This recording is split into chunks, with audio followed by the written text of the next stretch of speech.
So it's time to smoke some meats. Today I'm going to be smoking a beef rump roast. It's going to take about 4 or 5 hours. For that, it's important to maintain hydration. Let's get to it. I have an 11-pound rump roast. The binder can be olive oil and rosemary or mustard.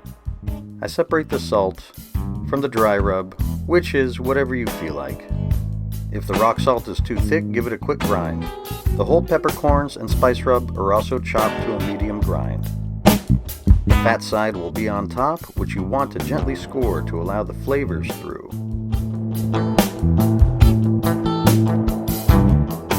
Slather on the binder on all sides.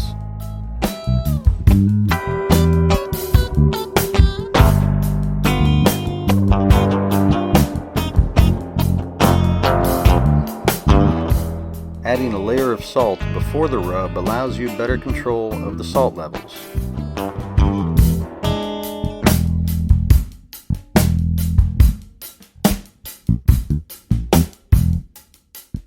Then massage the rump with the rub.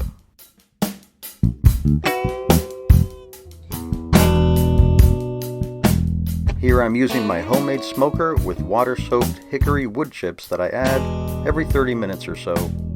Total cook time is going to be about 4.5 hours. The smoke temperature should be between 220 and 250 Fahrenheit.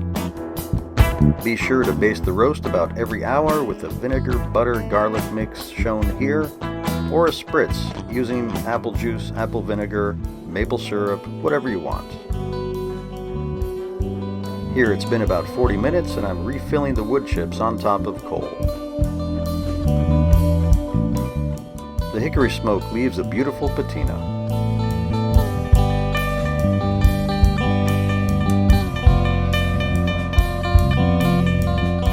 The next day I built a more efficient smoker using 2 identical stock pots and cutting the bottom out on 2 sides for better smoke control. No need for a fancy expensive smoker.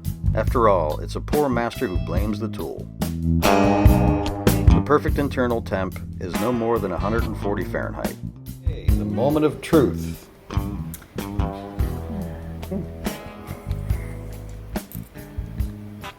Wow. Good? Melts right in your mouth. Wow. I'm actually really surprised at how well that turned out. It was absolutely delicious. And it goes to show that you don't need a fancy kit, a fancy barbecue setup to make something exquisite. And if you decide to smoke while you smoke, I discovered this very delicious medium to mild H. Upmann cigar, aged 5 years. And I'm also going to finish up with a very smoky Lafroig 10-year Scotch. Keep cooking until next time.